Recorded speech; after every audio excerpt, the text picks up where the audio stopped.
Hey, Dr. Seegren here for another YouTube lecture. This one's a little bit weird. Normally around this time of the year, we've been talking a lot about biology, biodiversity, microbes, and evolution. And I usually like to give a lecture that kind of combines all these topics into one that sort of applies to humans and is actually important in our lives.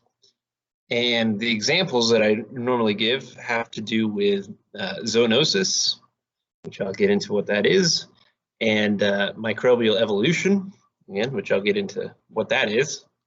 And on a normal year, usually this involves kind of discussing certain viruses that have come from different parts of the world that have kind of emerged in humans, such as like Ebola from 5 or 6 years ago, big spooky things, and antibiotic resistant bacteria and all this stuff. And then right around this time last year is when the news of COVID in China hit. And pretty much all the things I had been saying for years about disease and evolution and viruses and pandemics and all this stuff that you're about to learn about in this lecture basically came true. And in the process of going back and pulling up all my old PowerPoints from last year on the topic, I am seeing all this information about coronavirus and COVID that I was teaching my students, and I'll show you what those look like. So this is a PowerPoint I made, and the timestamp was February 10th last year. And I was teaching my students about diseases and historic diseases. One in particular was the Spanish flu from 1918, which was a virus that originated from birds and infected millions of people and killed tens of millions of people worldwide, and became a pandemic. And I was pointing out that basically in China, at just around this time last year, February 2020, was having to build new hospitals to sort of take all of the COVID patients. And I was teaching the students about what this coronavirus thing was. At the time, we didn't call it COVID-19 or coronavirus. We were calling it 2019 novel coronavirus. And I was teaching about how fast it spreads and how many people it tended to kill. And luckily, a combination of our medicine and just sort of being preventive care in the early stages of COVID has brought down the mortality rate considerably, but I think it's still around 1% or so. And we were looking at, this is the graph I had taken at the time, and I was making a big deal that 40,000 people had been infected from coronavirus. And now we're at a point where, 5 times that many people get infected each day in just our country alone. And so I was, it's just bizarre kind of looking back through these old PowerPoints. And then I found another PowerPoint that I made in March, so about a month after this one, where the last assignment that I gave before spring break last year, we were supposed to take a test this week, and this was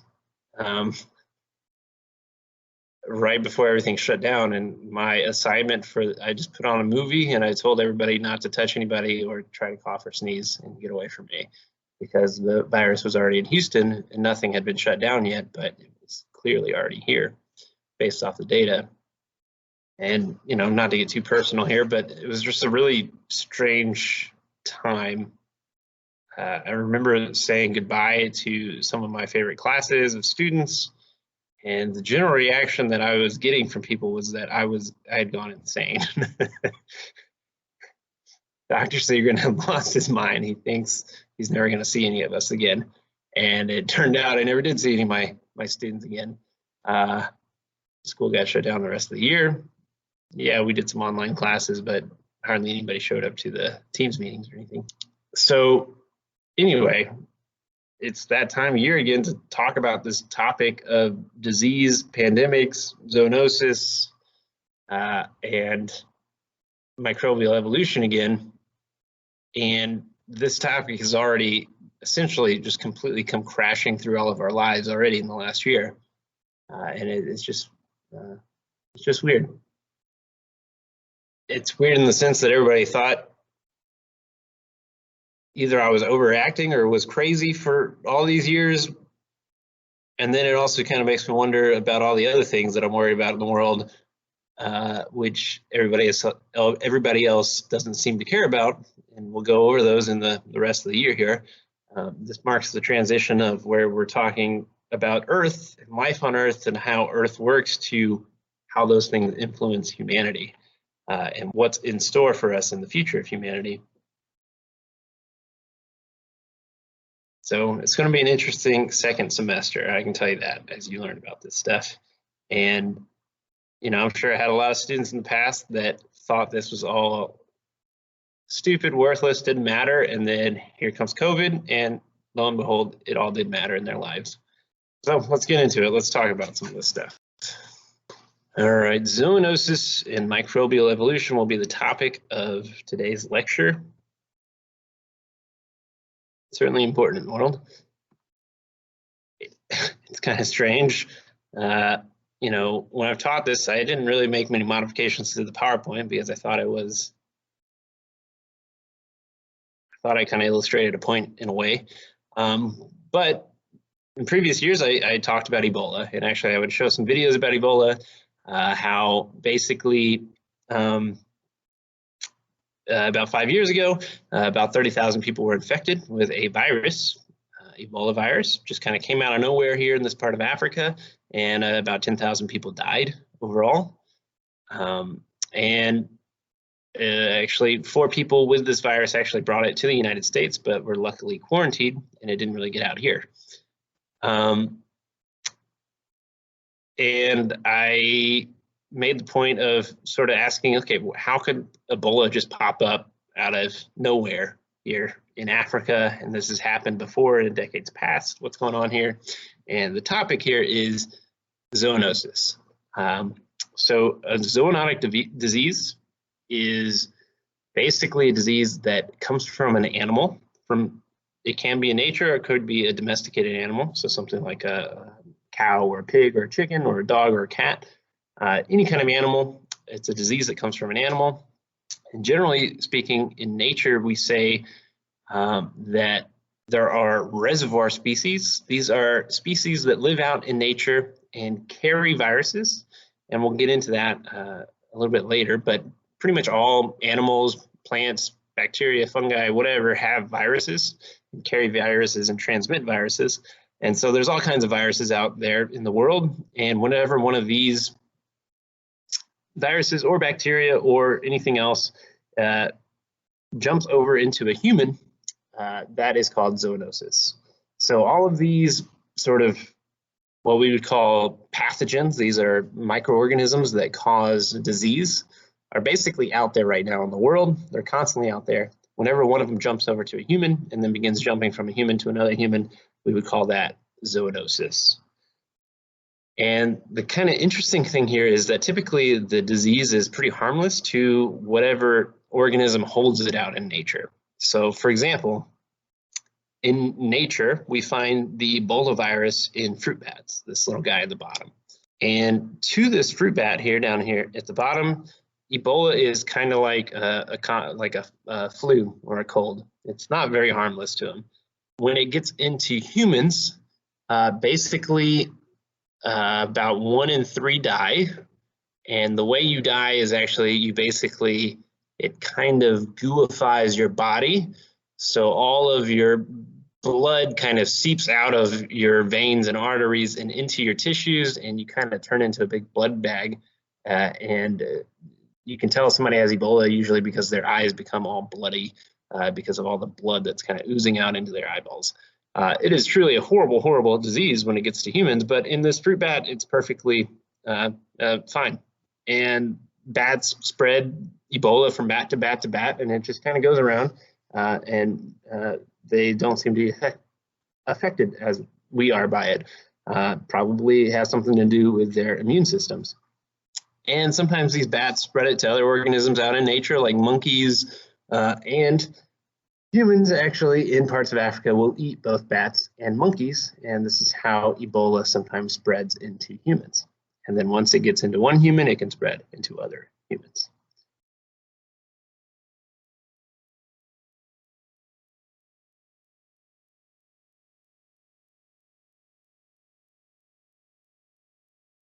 And it's so strange to kind of talk over these same PowerPoints. Again, this is usually a kind of like, oh, hypothetically, this is how it happens. But right now, we are living through an example of this happening. This is the exact same way we think Ebola transmitted back in 2015. That's where we think COVID-19 came from. We've found similar viruses in bats before. SARS, if you've ever heard of that, from the 90s, that was a disease that spread into humans, killed some folks. That virus is very similar to the virus that is spreading around the world right now. Slight modification, and we think the most likely way that this actually got into the world is because people were eating bats in Asia. So some disease vocabulary, and again, this is vocabulary that we hear about in our everyday life now. Outbreaks, epidemics, and pandemics. So an outbreak is when a new disease, a new cluster kind of arises in a new area. So, you know, for example, the first time we really detected large amounts of COVID-19 in the United States this year was when there was an outbreak in a nursing home, and many, unfortunately, of the elderly people were dying, and clearly there was something going on. So that would be an example of an outbreak.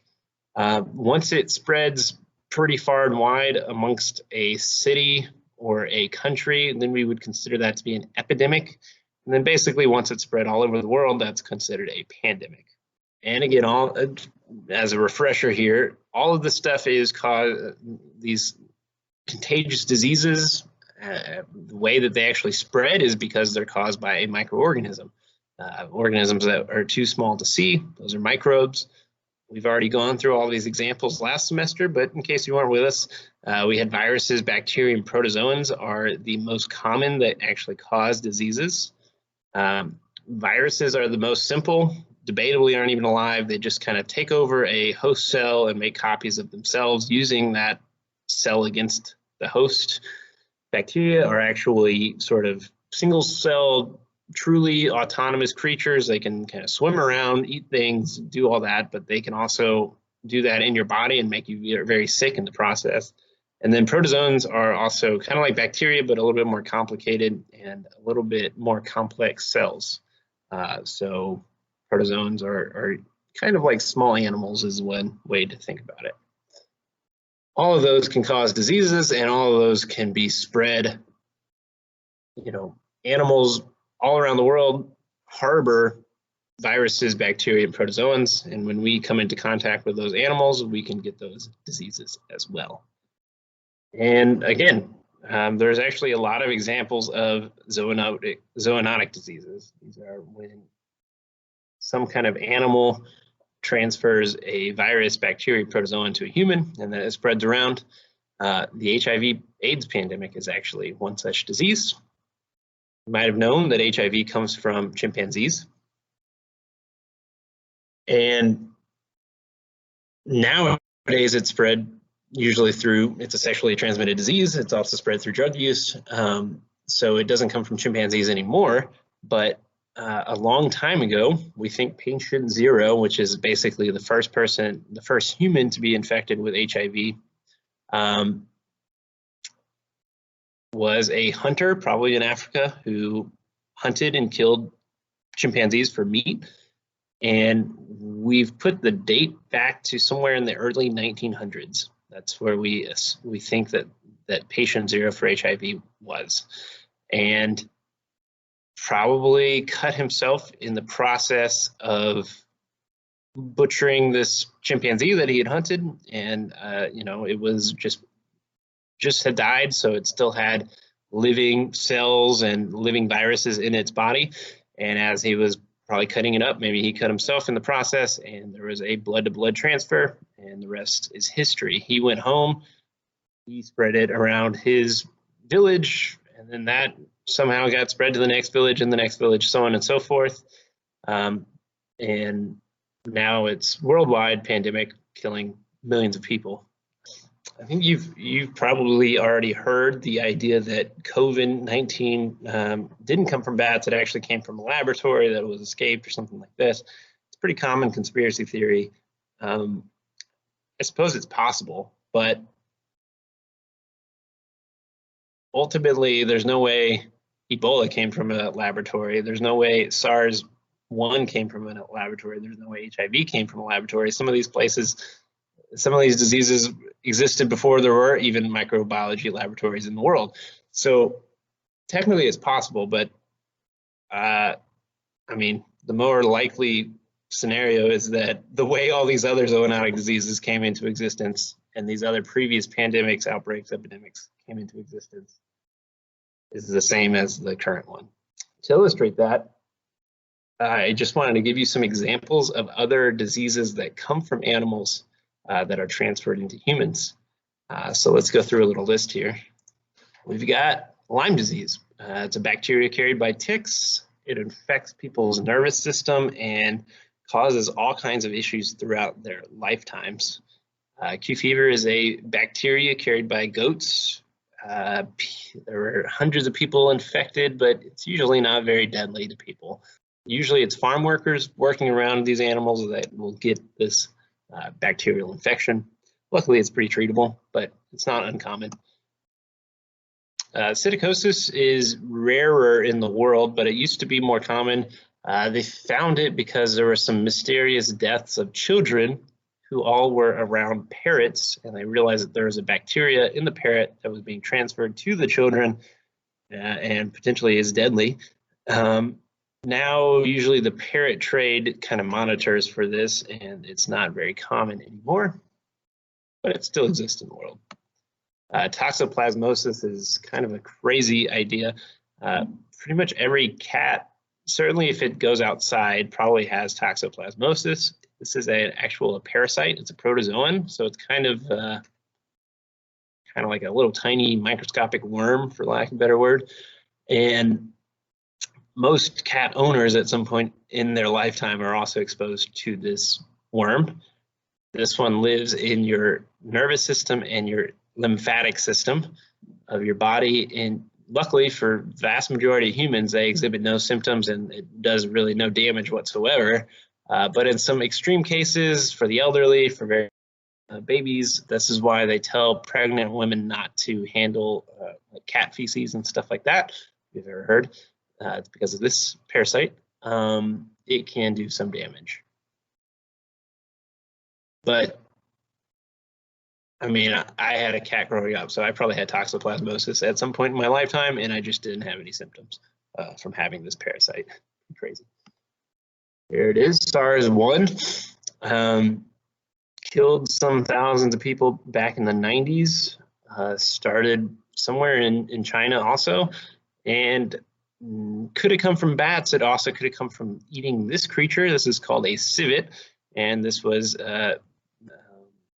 actually being captured and transported around in what we would call a wet market in China, where people were eating them and also using them for medicine.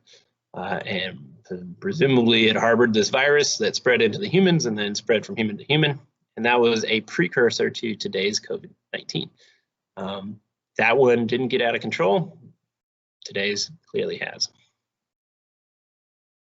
Rabies. Everybody knows to stay away from wild animals because of rabies. All kinds of different wild creatures can hold it. It's a virus, usually deadly to any host that it gets into, but not deadly, I believe, to bats. A lot of these diseases actually come back to bats. Trichinellus, bacteria found in pigs, can make you pretty sick.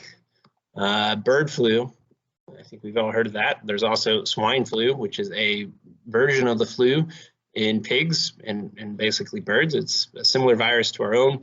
And actually, the modern human flu virus is a combination of human, bird, and pig virus DNA kind of all mixed together. And flu viruses are constantly moving back and forth between humans, birds, pigs, rearranging themselves. That's why you can be reinfected with it each year.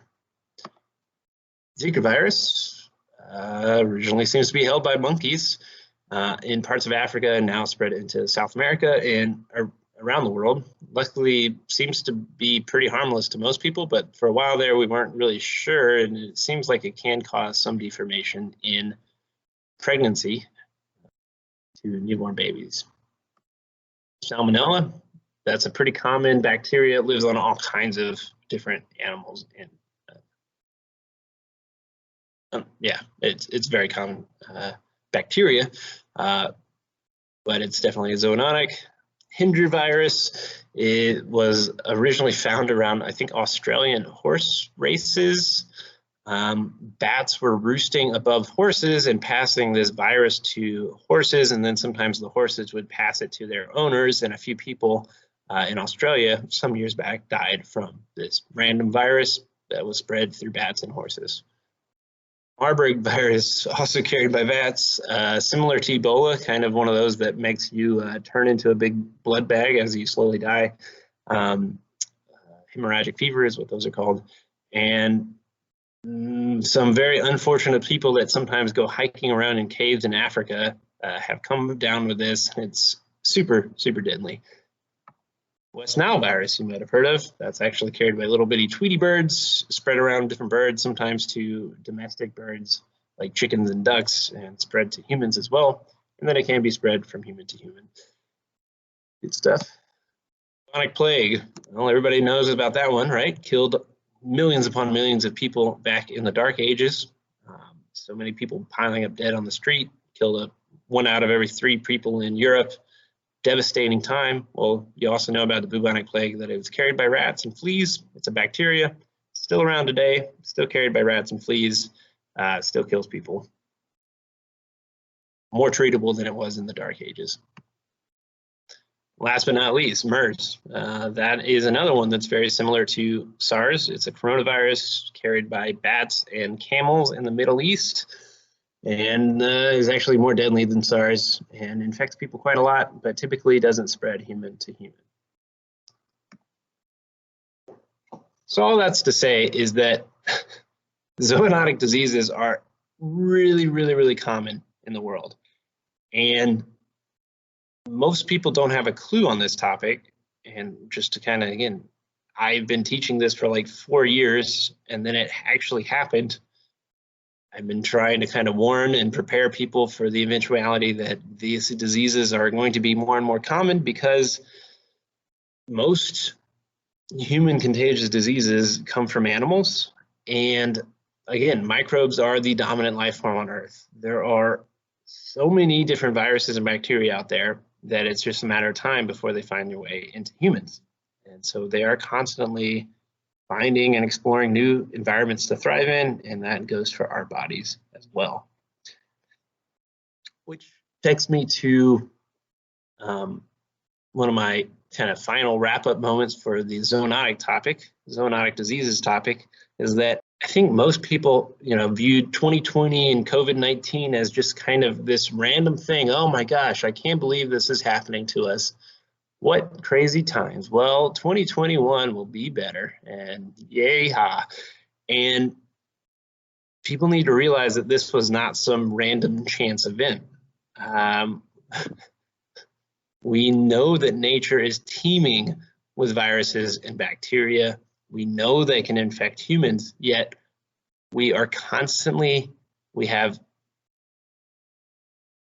many scenarios around the world happening right now that could make all this happen all over again with a new virus or a new bacteria. We have these things called wet markets where people still consume animals, and they trade them for medicine. They harvest them for meat. And the top picture is just a stack of bats basically being consumed in some Asian market somewhere. That I would like to think that that's not going to happen again in the future, but I think it absolutely will. People need to eat, and there are a variety of kind of environmental issues surrounding that in some parts of the world, these are the most reliable meat sources that people have access to. And then even beyond that, we have crazy pet trades where people are constantly moving animals all over the world. There was a story about how this new coronavirus got from humans into minks, and minks are basically these kind of weasel creatures that we grow by the millions to make fur coats out of.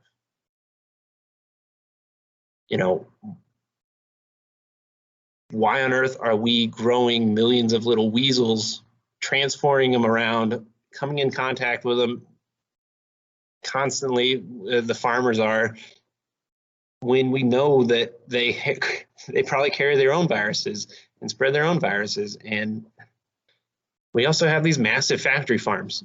So we look at these folks eating bats or monkeys or some other animals as kind of barbaric, but we ourselves have factory farms where we keep thousands upon thousands of pigs and chickens and cows, turkeys, and all kinds of stuff all bunched up together.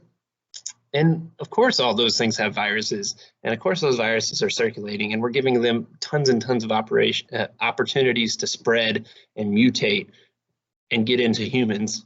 So I usually kind of closed out this lecture talking about how, well, we would typically watch a movie in class called Contagion, which is about this topic, and the ending of the movie, spoilers, skip the next whatever minute if you don't want to see the ending of the movie and you want to watch it yourself. So I'll show it to you.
We see basically a virus move from a bat to a pig to a human, and then the rest of the movie is all the chaos ensuing from this virus spreading and killing all kinds of people in the world.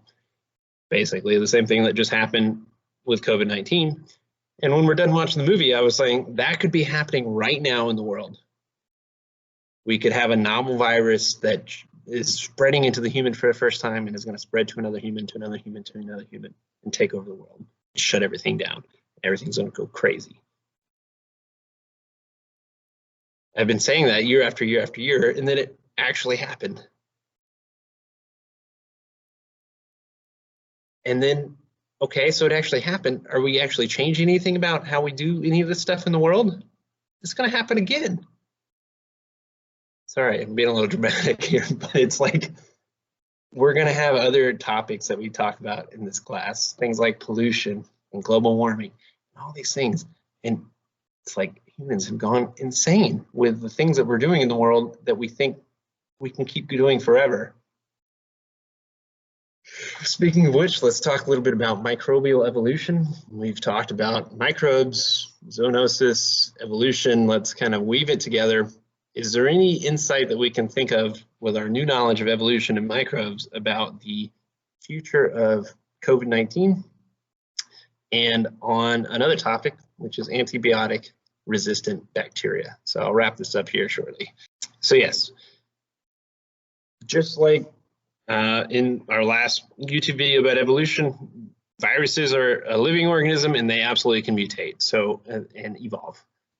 Viruses actually evolve faster than most organisms because, I think we gave the example of the caveman that had a 6th finger and was better at surviving and had better tool making skills, and slowly that trait of being 6-fingered grew through the population over time. If you think about how slow that process would be in humans, because again, humans, the average human doesn't have a child until what, they're, at least, around what, late teens, 20s, whatever. And, so to have a single mutation that has to build up over generation and generation and generation will take, hundreds of years. When a virus gets into your body, it's going to make tens of thousands, if not millions of copies of itself just within your body. So, imagine a human producing 1 million babies in 2 days. That's kind of what a virus can do. And so because it produces that many more copies of itself, there's way more mutations. So probably even within your own body, you have several varieties of virus mutations as it's spreading throughout your body. And then as you spread it from human to human to human, each one of them having millions of copies of it within them, viruses just mutate and evolve extremely, extremely fast. And basically viruses that are the strongest are the ones that find new cells. And what it means to be strong as a virus means that, can I keep going? If I get infected by a virus and it instantly kills me and I don't even as much as cough on anybody, that is not actually a very good virus because it did not spread from person to person to person. So a good virus is one that can spread, not one that's going to just kill somebody outright. That is luckily good news with COVID-19. I think over time, I think it's pretty obvious that the virus is not going to go extinct at this point. So as we develop vaccines and as more people get it, it's going to have to kind of mutate in ways that it can still infect people, but it probably won't be as deadly anymore. Another really good example of evolution comes from bacteria. So bacterial infections are still pretty common in the world. Anybody's ever had like strep throat or tuberculosis or pneumonia or a staph infection, any of those things, those are typically caused by bacteria. And usually if you go to the doctor with one of those, they will give you what's called an antibiotic. These are medicines that basically kill bacteria in your body. And that's because bacteria are actually like living, full-fledged organisms. They're not like viruses that are taking over your cells and kind of hiding within your cells. So we can actually kill them with chemicals that don't kill your cells, but do kill bacterial cells. That's essentially how it works. But we can run through a scenario here at the bottom where, let's say these are bacteria in your body, and you have lots of bacteria growing in there making you sick. And so there's a very large number, you have millions of them inside your body, and you take an antibiotic. That's step 2. So you take your antibiotic and it kills off all the blue bacteria in your body. And it just so happens that there are a couple of mutant bacteria. So our pink bacteria here is a mutant, and this mutant bacteria, it has a mutation in its DNA that means that the antibiotic, this thing that normally kills it, does not kill it. So it doesn't work on it. It is immune to that certain chemical. Whatever that chemical does to kill normal bacteria, this thing is immune to it. And what we see is that over time, great, we took the antibiotic, it got rid of our infection, we're feeling better now, but then now all of a sudden this new bacteria begins growing and reproducing, and it takes over your body. And then you go back to the doctor and say, hey, I'm still feeling sick, and they give you the antibiotic and it doesn't do anything because the bacteria is now resistant to that antibiotic, which means that over time our medicines stop working on bacteria, and that's exactly what we're finding. We find bacteria all over the world that medicine that used to work on them is no longer working on them. And the fear is, can we always come up with a new medicine to kill this new bacteria that keeps evolving over time? And that's a kind of open question, but definitely one of major concern in the world. Also relating back to this situation, our factory farms, usually when we grow this many pigs in one place, they get all kinds, it's a disgusting environment. There's bacteria all over the place, and they typically will become infected with various kinds of bacteria. And so because that makes them sick and doesn't make them grow as fast and all that stuff, and we want to have meat, we usually pump these pigs just full of antibiotic, just constantly pump them full of medicine to kill off all these bacteria. And in the process, we're just building more and more superbugs, what we would call them, bacteria that we just won't be able to kill anymore with any antibiotic because they just keep evolving better and better defenses. Whew. So there you go. There's some new information for you. Hopefully, maybe you see the world slightly different now. A lot of the things that humanity is doing right now in terms of the food we're eating, in particular meat, not very smart. And then we learned that evolution does apply to these things. And the theory of evolution and understanding it lets us ideally kind of get ahead of these problems that we can foresee. Right now, that doesn't seem to be the case. So I think this little rant is over. Hopefully that didn't bum you out too much. Maybe I'm still going crazy. I don't think so. See you later.